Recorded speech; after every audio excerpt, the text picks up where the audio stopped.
Parent Entrepreneur Power. Conversation number 174. Parent Entrepreneur Power. Wait, what? Entrepreneur Power! This is the podcast for parents juggling the tough choices required for success in business while putting family first. Hi, I'm Mary Catherine Johnson, and I share the ups and downs and dirty truths of profits and potty training while chatting with successful parent entrepreneurs from all walks of life. Are you powered up?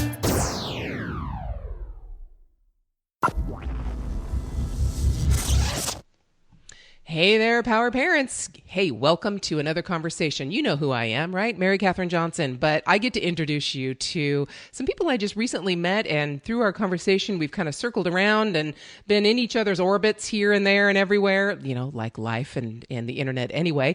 And I get to welcome today Tom and Ariana Sylvester, and they are the founders of several businesses, another thing we have in common, including serial startups. So, hey, Tom and Ariana, how are you guys?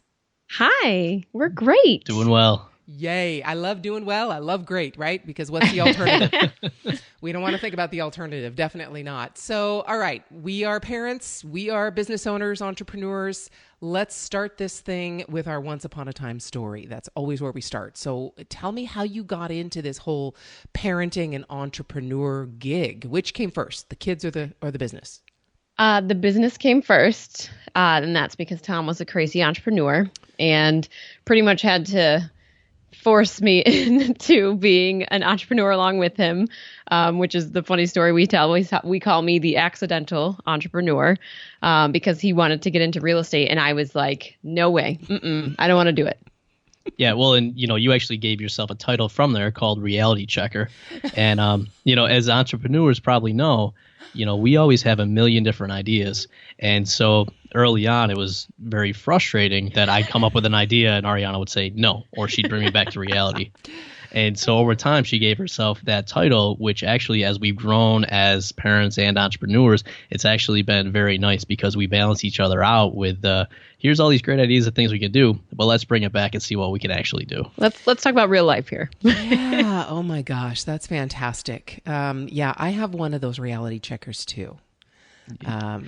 Yeah, he's You gotta have them. Yeah, you do, but they're frustrating. I love them, but I hate them. Yeah, Yes. I love them, but I gotta be honest. I love them, but I hate them. And every time I go to talk to him about something, it's like I cringe, going, "All right, I know he's gonna step all over this." It drives me nuts. But he's a tax accountant, so I can't get rid of him. He's gotta, keep me. I'm teasing, of course. I was gonna say that probably works out very well for you. Keep them very close. Very well, very well. Of course, I'm teasing. I would never ever think about it. We're celebrating.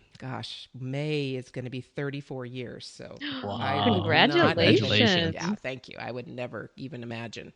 There's only 3 things he could do to get rid of me, and he would never do any of those 3 things. And they're all the A words: adultery, abuse, addiction, those kinds of things. And and if he hasn't done them by now, I don't think he's going to. Yeah. We're getting too old for it now. All right, so let's get into it. So you were the reality checker, and Tom, you were the dreamer. And so were you doing all of that after you became parents, or before you became parents, or at the same time? When did that work? Funny story. So the first business was the real estate, and that I kind of jumped in, maybe halfway, 3/4 of the way through, and started to really help out with the processes and the office type stuff. And then I was pregnant. Yep. And he came out of nowhere with, "Oh, by the way, I think I want to open a wine and liquor store." I'm like, what are you talking about? And his genius idea was to buy the commercial building with the real estate business. And then, by the way, I'm glad that you called that a genius idea, because that's really what it was. So that's been acknowledged. And you have it on tape. She can never deny it. It was slightly sarcastic, but okay, yeah. It was genius. To buy the building with the real estate business and then put in a wine and liquor store. And it kind of came out of the blue. And I was like, what? I'm like 8 9, I don't know, how far along was I? I was pretty pregnant. Well, you weren't when the idea came, but actually, yeah, you No, were. I was, Yeah, you were. because we had the when baby in when we February. opened it, we actually had And the we baby opened in that November. So she was like 8 or 9 months old when the Yeah, store you're right. actually opened. And we were doing all of that with a newborn, all the planning, all the putting everything into place and like figuring out what the heck we were doing, because this was a brand new adventure, had nothing to do with real estate, which we knew how to run. And so we had to go and do all the research and put all the planning. I got in a little place. bored with that. Had to move on to the next Apparently business. so. Yeah. So we Well- we have pictures of our baby, our oldest daughter as a baby, and then all the way through her first couple years at a wine and liquor store. Super, super parenting there. I can imagine. Well, first off, you couldn't drink the wine or liquor Nope. when he came up with the idea. So I think it was his brilliant idea. Yes. Yes. We got that one on tape too. But anyway, beyond that, I have to tell you guys, from the number of people that I've interviewed, it is so common that we start up a business at the same time as we're starting up a family. It's crazy insane to me. I mean, yeah, that we have to be insane anyway, but it's crazy insane to me to think that you're starting two brand new adventures that you've never even experienced before at the same time. And the newborn and the startup are the same anyway. So you might as well kill two birds with one stone, or, knock them out, or I don't want to say kill them, but you know what I mean? You might as well That's get them what we both did. done, right? Yeah. Yeah, well, and what's interesting, and that's a great connection. I see that happen a lot as well. So Ariana says a lot of these things came out of the blue, and to be honest, for her, they did. But as the entrepreneur, like, I always had the path laid out. So essentially, this started even back before then. We're graduating from college, and college was great. We had 4 years, a lot of fun, and I was looking ahead, and I'm like, the next 45 years, I just can't see myself working for someone. That's not the life that we want. So I set a goal. I think I mentioned to her, and she just like brushed it off. But I said, by the time we're 35, I want to be living for ourselves. I want to live that life we have. So it's going to take work. But so that was what I had in my head. And so every single thing that I was working on was a step to get us there. And then to that point, when we finally started to decide that we're going to have a kid, it was like really reality check to say, okay, well, I've got to start amping this up, because otherwise we're not going to build that life we want. So that's an excellent correlation, and it actually put a little pressure on me to say we got to step this up. Baby effect all over again. Yep. Yeah, that's really what it is. It totally is. You get the baby effect. You get that, oh my gosh, life is staring me in the face. I'm no longer the swinging guy that just can do whatever he wants, whenever he wants. I've got responsibilities beyond myself. Well, and then he did it again Yeah. for baby number 2. Oh, man.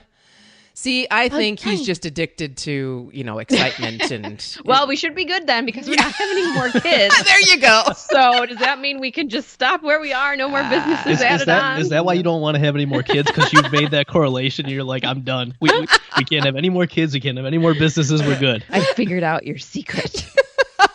Yay, that's it. See, now I'm not going to even say what awaits you in trying Oh, to we know. I know. in trying to keep navigating that without any of this wonderful excitement anymore. But no, it's not true. It's not. You don't have to correlate the kids in the business. You can just keep starting businesses.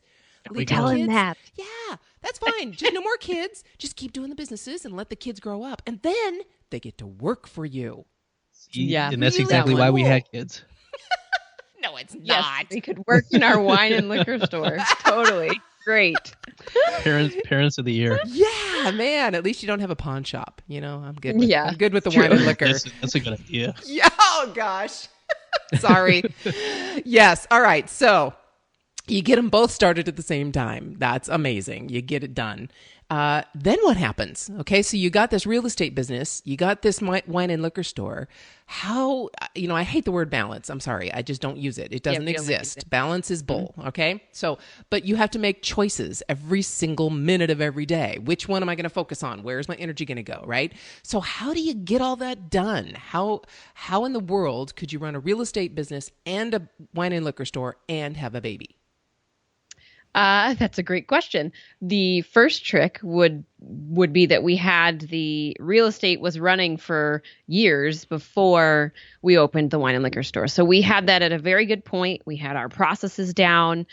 We knew our roles within the company and our partner's role. So we really just continued to work on that. And, if you run a real estate company well, then, all of your properties are rented for most of the time. So it's not as much maintenance to keep up on that. And then with the wine and liquor store, we went into that knowing that we weren't going to be working at the actual store. So part of our plan, part of Tom's amazing business plan that he put together and researched and did all the, startup costs and everything that he calculated was how much do we have to be making to hire employees to work there full time. So that was from the beginning, that was part of the plan. Now, it didn't work out that way for the first month or two. It never does. No. But we eventually got to that point.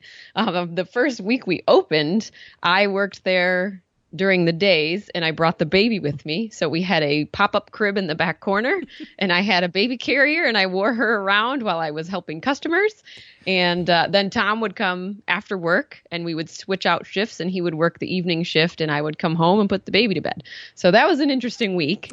But Only a that, week. We're pretty Only good. a week. But We that- had a full-time person start. But that was after the 2 weeks of crazy prep to open Yeah, the store, it to was get a all lot the of inventory in, to get all the kinks worked out with the technical cash register. And Yeah, it was Yeah. a lot. But see, those we weren't, we were there together. So it didn't seem as bad. so the 16-hour days weren't as bad as long as you're doing it together. Yeah, and you didn't have crazy customers to deal with at that time No, either. no, we didn't have customers. It's just crazy, you guys.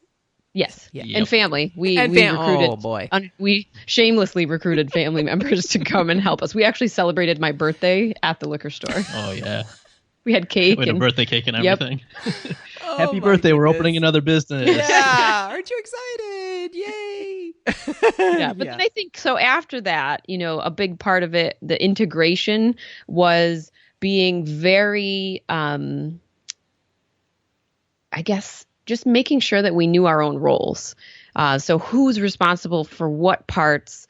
Obviously, I was home with the baby, so I took on a lot more of the day-to-day detail work because I was here. I could do that. So I was doing the ordering for the inventory, and I was taking care of managing the employees and, just all the little stuff that comes up. Yeah. And Tom was more the big picture. How are we doing? Is there anything that we need to shift or change? And is what we're doing now working? And, so we kind of just developed those roles, and that way each business ran well and fit in with our life, because obviously we had a baby at that point. So it was, okay, well, can we do this or can we not? Do we need to hire somebody? What fits, what doesn't? Well, and sometimes from the outside, a lot of this could seem like magic, how it all works. But I actually, it's not magic. It's not magic. Oh, sometimes it might be, but so my first job was actually in computer science. I was writing software, and there's a term in there called reverse engineering. So you have code or a piece of program that's written, and you kind of work backwards to deconstruct it into the pieces.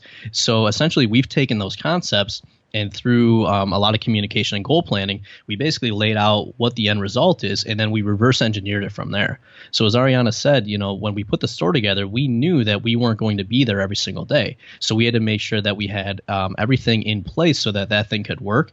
And then essentially our secret sauce, our magic, is this combination of planning and executing towards that goal. But it all starts with really having that long-term goal, because then it gives you direction on where you're going to go. Whereas a lot of people struggle because they just go, go, go. But if it's not leading towards what they want to do, that's where they get burned out and overwhelmed. Yes. Oh my gosh. Yes. Power parents, I hope you wrote that down.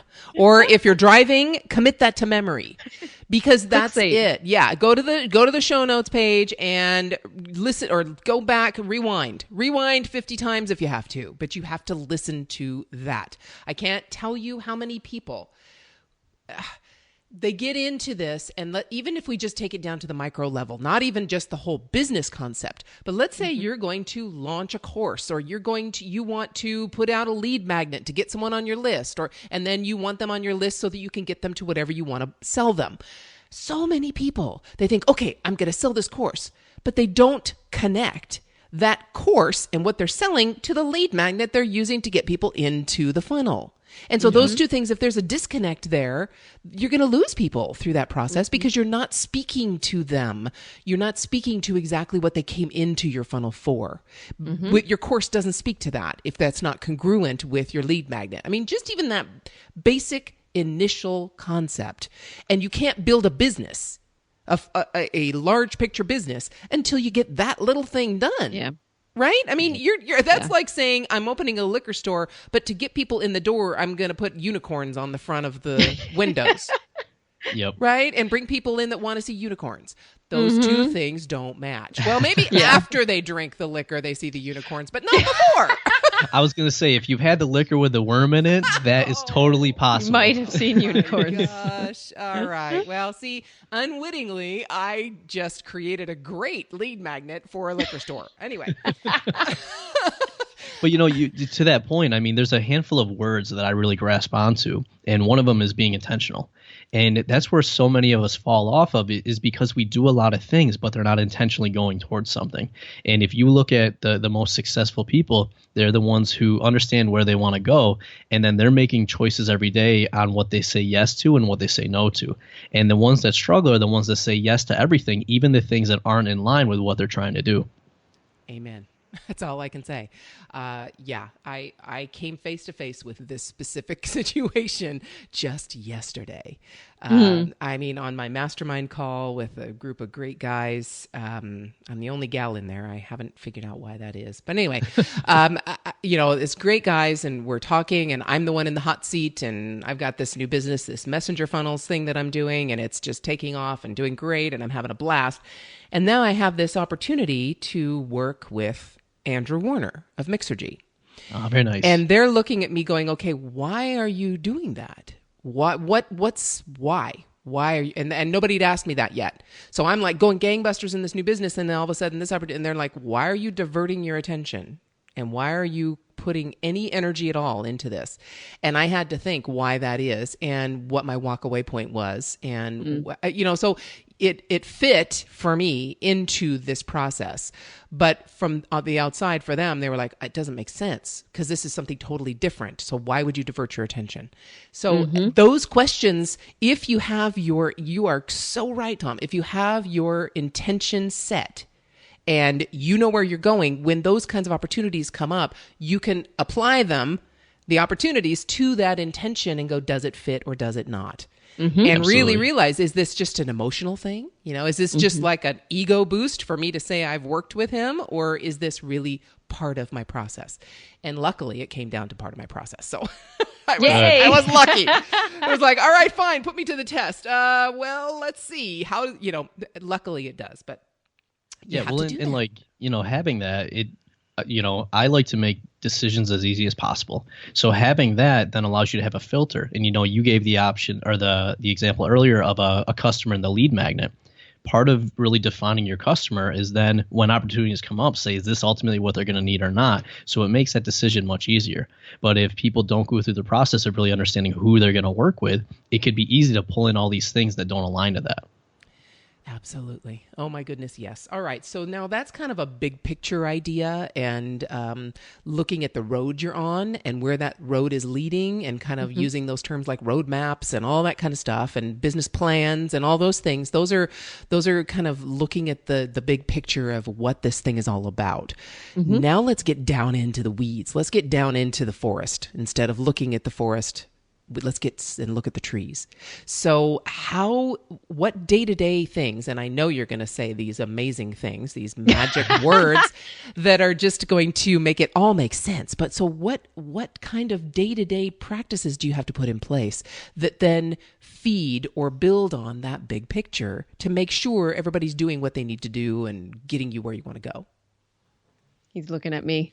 Because you're the you're the detail person. He's the big picture You are person. the detail I am person. the detail person. But a lot of what he does in his day job for companies is helping them break that stuff down, breaking projects down to what are the tasks you have to be working on to get to that milestone. So because we are so goal planning based, we take those and do those day-to-day tasks, and we have everything planned out. We use a project management tool for us, because as a team, we need to both be able to see that. So we keep track of all of the things that we should be doing for business and also for personal in that project management tool. And it's all color coded. And it also, we have a calendar that we color code as well, because for us, the tough part is we have to communicate. There's two of us trying to keep track of where we're going, all the things we need to be doing to get there. So part of that is managing daily. All right, these are the things that we talked about this weekend that we want to get done in the business. I'm going to concentrate on this, this, and this. And Tom's over here concentrating on that.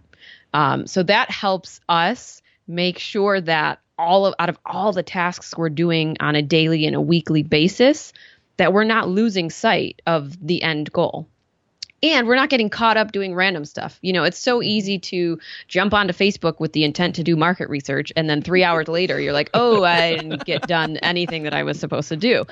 But if you're looking at that project management tool, a lot of people use Trello for this. We've actually switched over to Lean Kit because with Tom's background, it's a little bit more complex of a board for us, especially with like the four different color coding things that we need with the businesses and personal life. But looking at that and having your tasks laid out in front of you daily, hourly, if you want to go that far, really helps keep you on task. And then it also helps if life comes up and gets in the way, you can kind of look and see, where are my priorities? What are the things I absolutely have to get done today? And if the kid's home from school sick, what are the things that I can push off and wait until tomorrow? Because that's a big thing that I had issues with when we're first trying to run all these businesses.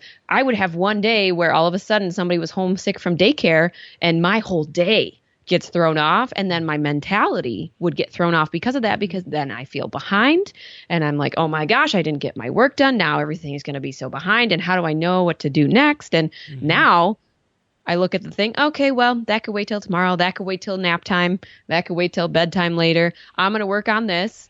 We'll put a movie on and I can work on this on my laptop while the movie is on. You know, it helps me prioritize better with where I'm spending my time, especially when we have family stuff come up. Well, so let's actually get down to the branches now, because that's good, but let's go deeper. Right? Of course. Right. Please. So that's why he let me start. So back to being intentional. So it starts out with your vision and these big picture goals, and then we continue to work backwards. So we have like 10-year goals, but then it goes to 5, 3, 2, and 1, so that we make sure that what we're doing today leads into next week, next month, next year. And then once again, going back to my background, it was in software development. A lot of big projects would fail because they would try to plan this huge project and it would take years. So what I started doing with organizations, and what I learned, was this concept called Scrum. And essentially what you do is you take big projects, you break them down to small pieces, and then you run these things called sprints. So all it basically is saying, let's take 1 week or 2 weeks at a time, and we're really going to focus intensely on that and make sure that we have a result at the end of that time. So we incorporate that in. So we do planning on an annual and then every 90 days to make sure that we're generally in the right line. But then we use these 1 week sprints to really make sure we get things done. So at the beginning of the week, we retrospect on the last week, what wins did we have? What challenges or losses did we have? And then how do we overcome that? And then what do we got to focus on for the next week? So by doing this, we make sure that we're constantly aligned. And, when things are off, we find out 1 week later and we make those tweaks. And as Ariana said, one of our biggest challenges that we didn't realize getting into being parents was just the illness. Like one kid how would about get sleep sick. Deprivation? Yeah, Yeah. that too. Yeah, Forget that one. Yeah. Well, so there's all these things that, before we were parents, we didn't have to worry about. And then as we became parents, we had to figure out, how do we adjust based on, what life is throwing at us. And that process of planning 1 week and then really retrospecting on it has really helped us, I think, get closure on the last week, realize that, hey, everything didn't go the way we planned. That's okay, but we're going to adjust for it next week. As you're talking, there's a there's a gal that I was following, and I'm just trying to look as you're talking, that's talking about Agile is what, isn't that the process you're talking about? That is what he does. Yeah. Yep. Agile and Scrum. And I saw her and I went, what the heck are you talking about? Scrum. I mean, that It's a very weird word. Yeah, it kind of scummy, I don't, it has a very weird connotation, but that's exactly what she talks about. And I'm sorry, Power Parents, I'll put it in the show notes, I promise, because I want to give her credit for the first person to introduce me to that concept. And she has a Facebook group and all that kind of stuff. So yes, that's fantastic. So I'm so excited to hear that. Yes. Somebody has a Facebook group for Scrum. Yes. Oh my gosh. And she's got all these like sticky notes everywhere and how she's got it all out. Oh yeah. He buys them in like bulk when he goes to his clients because he literally makes them take an entire wall of their conference room. They do painter's tape across the wall with all the columns and the rows, and he makes them all meet together with their sticky notes and work as a team. And it's so funny because he'll talk about all the people that complain and like grumble about it, but then by the end of the process, they're all in love with it. Oh my gosh, yes. Well, and then, so I actually brought that home. So he makes me do it. A wall over here in like our creative area, it used to be our goal wall, and it was covered with sticky notes. And then we had our 1 week Scrum board, and every week we'd get around there and say, what are we going to work on this week? So now it's all electronic, but I actually made Ariana do it all by hand he as also well. installed 2 large whiteboards on walls in our basement. Well, so you could just scribble and, the kids could come in and that's They how do. Yes. They do. We have artwork that will never come off because Tom left some Sharpies with the dry erase markers. There you go. Yes. So yes, at least they were clean artwork. There's clean artwork in there, and they're doing nice little kid stuff, not yucky stuff. Nice little smiley faces. That they'll get to see when they're in middle school. They'll get to see the real artwork. Believe me, my kids got their education in middle school. I'm sure. The questions I got, what they have boys, when they came to the car after health ed, were questions I didn't think I would ever get. I'm just telling you, if you have an open relationship with your kids and they're open and very able to talk to you about anything, and you don't react. That's the first thing I would say. Don't react just don't react. It's already started a little bit. We have my a gosh. 5-year-old. And sometimes I'm like, I'm just going to process that question for a moment. Is she 5 or is she 13? Because I get confused. Oh no! Just wait till she really is 13. Mm-hmm. And the middle school locker rooms are the worst places. They are hell on earth. I'm telling you right now. They are, especially for girls. I'm sorry, I don't have girls. Thank goodness. We do. They just, they talk about the type of bra you're wearing, and the girls, middle school locker room, they're wearing they're wearing G-strings. Yeah, it does not surprise. I have teachers. I have a lot of teachers in my family. So we've heard horror stories of the things that they've overheard their Lord. Elementary and middle schoolers talking about. It's scary. So, So those. Yeah. So anyway, I'm sorry I got off on that, but I'm so glad. I'm using all of these stories to prep. So glad I'm past that. They're one's in high school, one's in college. I'm good. They're good boys. We've kind of gone through that education. Now we get to go through the application of the education. We won't go there. Anyway. Yeah. So back to Scrum. But no, it's amazing, that agile process. And to be able to Power Parents, please look back on your previous week. Because otherwise, you're right, Tom, it just, you keep going, and then all of a sudden you look up and you're like, oh, wait a minute, what am I doing on this side street? I'm supposed to be on that main street. And I've been on this side street for a month. And there you lose time, you lose energy, you lose focus.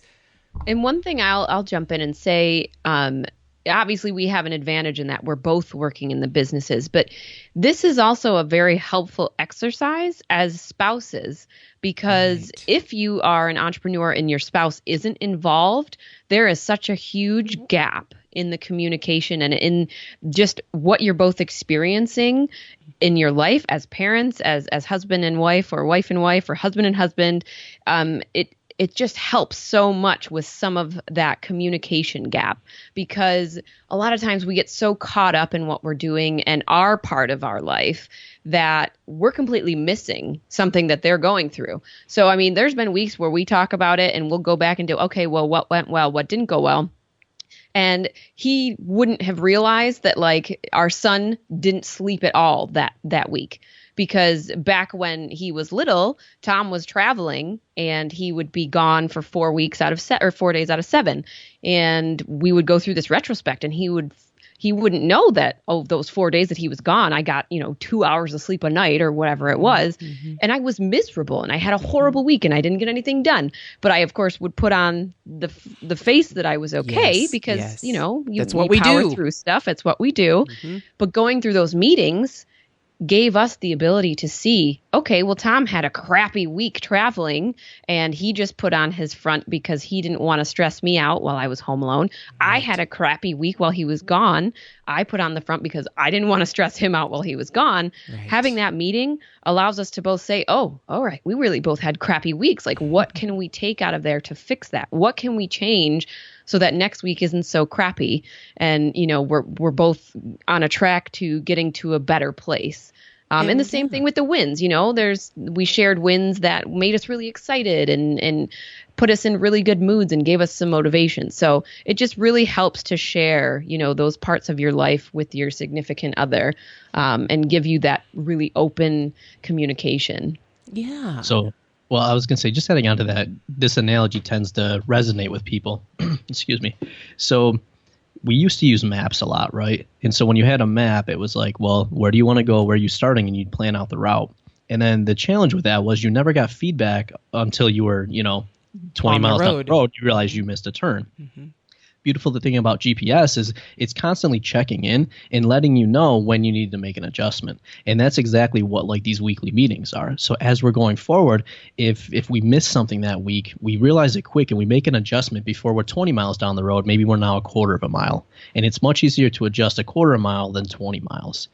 And then the other thing that the weekly sync allows us to do, and especially when we look on like a quarterly basis, we look at how far we've come. Because what happens with most people, especially if they're looking ahead, it's like, man, I missed my goal this quarter.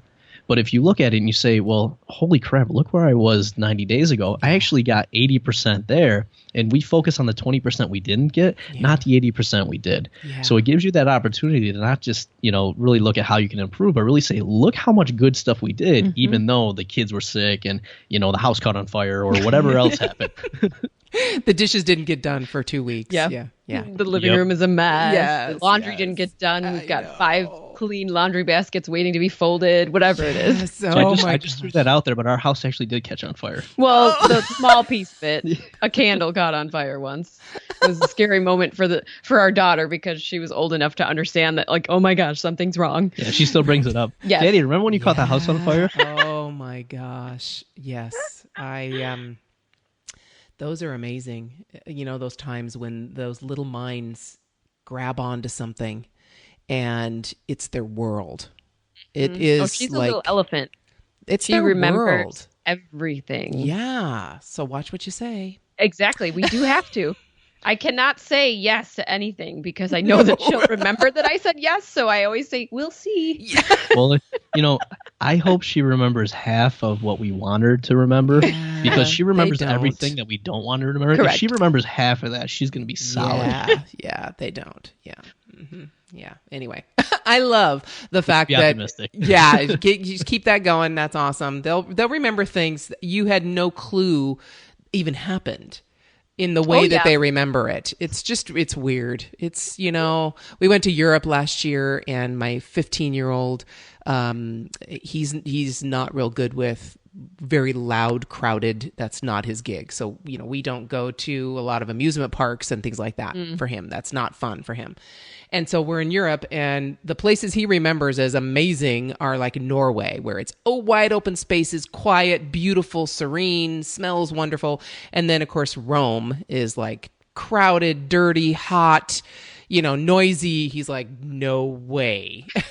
And of course, that's where we ended the trip. So anytime anyone asks him, he's like, it was awful, because of course, Rome was the last thing he remembers. And then you got to remind him, well, remember Norway? We started there. Oh yeah, I want to move to Norway, he says. But of course, the trip was awful. Anyway.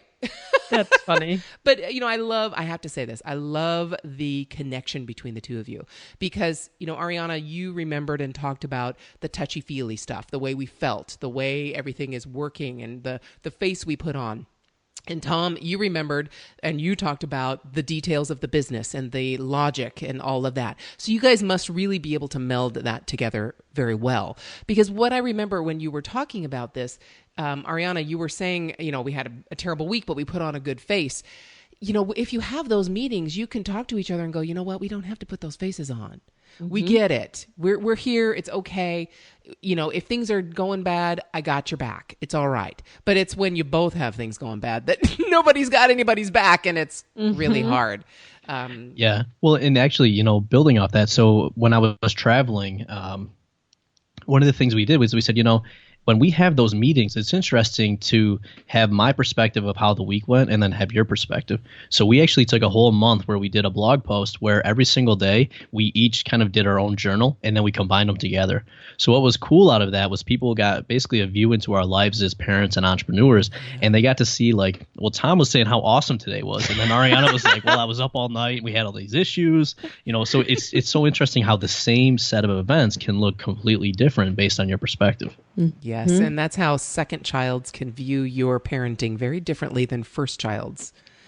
Yeah, because they have their own separate perspective. Even though you're the same parents, they both view it totally differently and situations totally differently. So, wow, that's amazing. All right. So, guys, this has been such an amazing journey. You guys have such incredible insights that Power Parents, I can't wait for you to check out Serial Startups. I can't wait for you to check out Tom and Ariana and see what they're doing and how they're doing it, because I think they can bring a very clear roadmap and detail to your journey and really solidify how you can be amazing parent entrepreneurs, because a lot of these systems you're talking about can go right into your parenting at the same time.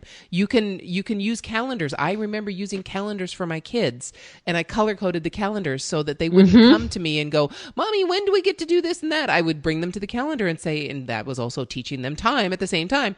Okay, now remember, here's mommy's color. Mommy's color is purple. I love purple. So here's mommy's color. It's purple, and mommy has to do her work right now. But look, yours is blue and brother's is green, and so you guys get to do these things as soon as mommy's done with this. But if you don't let mommy do this, then you're not going to be able to do that at the time that you want. So let's just hang out, do what you need to do. Your blue color's coming up right away. Remember the clock. There's how you do. So, I went through that process, but being able to do that process with both your business and your family is so invaluable. It makes your life so much easier.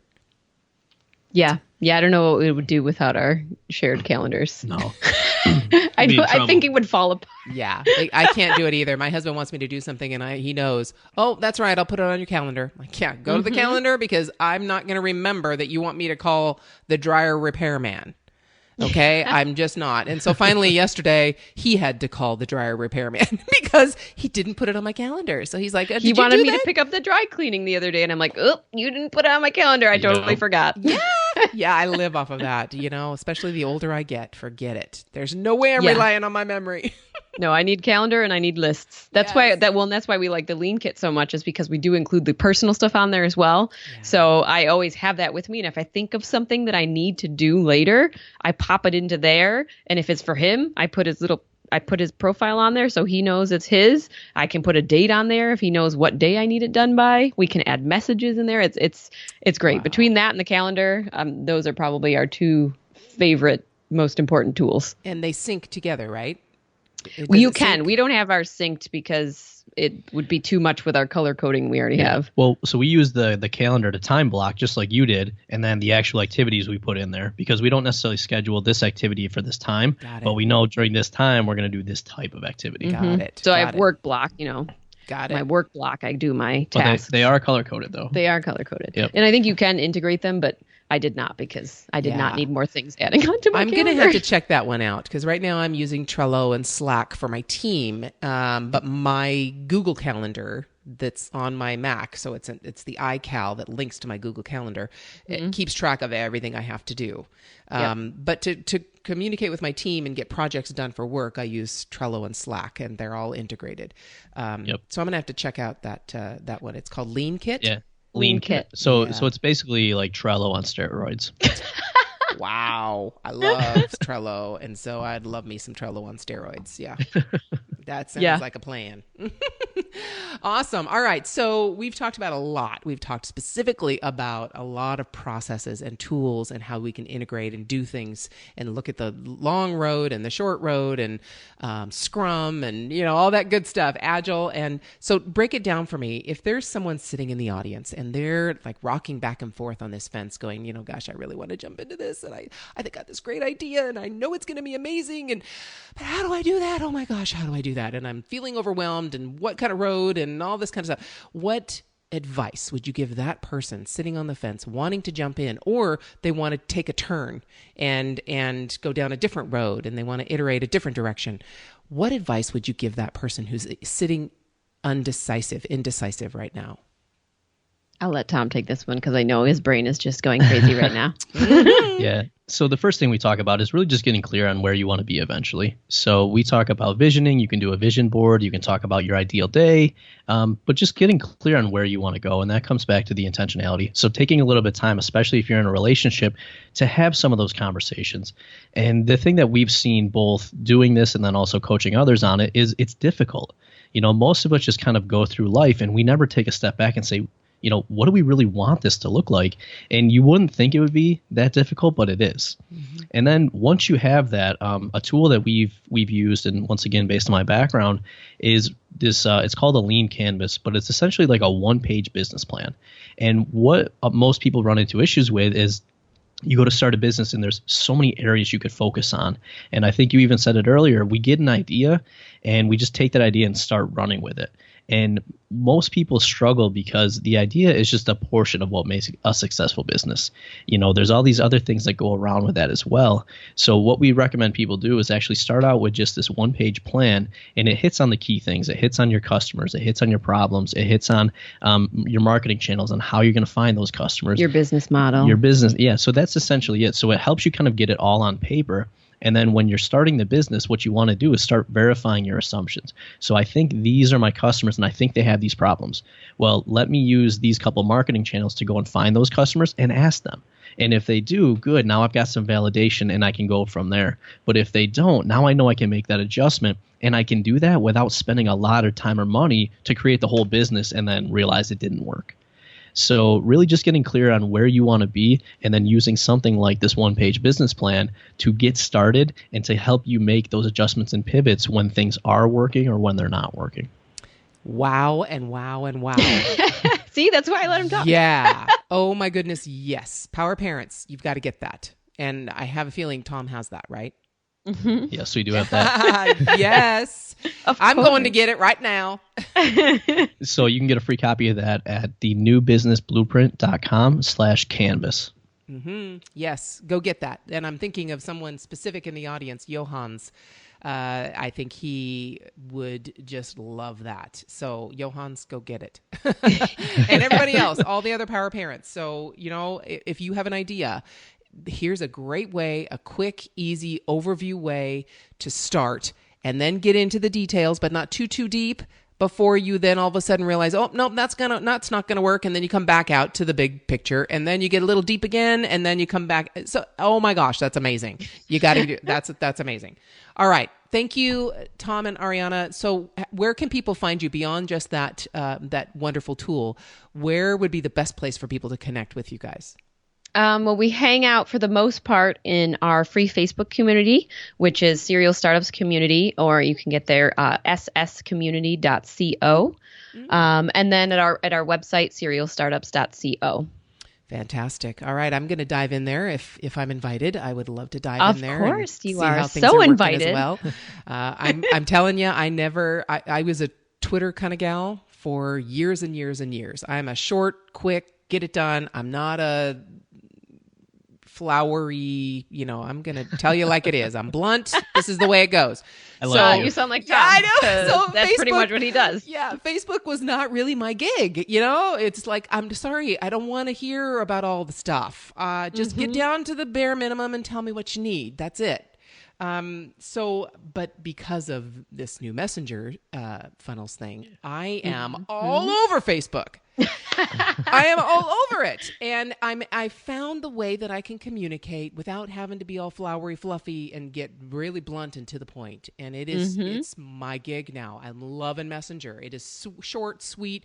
It basically, instead of saying Facebook, like a book you read, I basically say it's Facebook and Twitter had a baby and it's Face Tweet. Face tweet. That's what this is. Face Messenger tweet. is Face Tweet. That is hilarious. It totally is. It's the way you can bring in your Twitter certain number of characters into Facebook. It's so awesome. I've found my nirvana. So I was gonna say you totally need like a shirt with that Face right tweet. on there. Yep. all right, that's it. That's mine, people. Do we have any T-shirt designers in the audience somewhere? Someone yeah. design this and send it. It's me.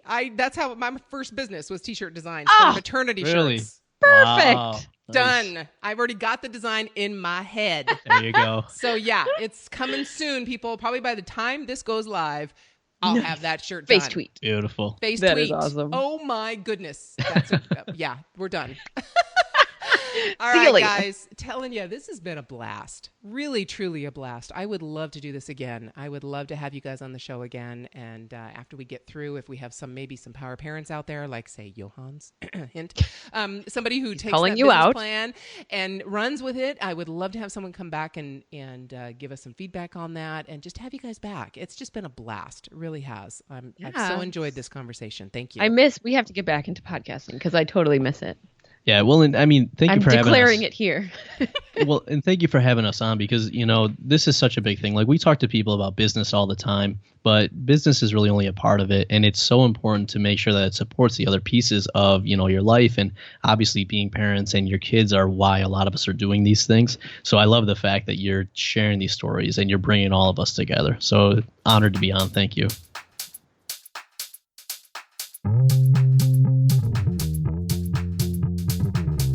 To get powered up for your day, just go to parententrepreneur.power.com and listen to any one of the over 100 episodes we've had so far with amazing entrepreneurs just like you. It might just help you feel like a grown-up again.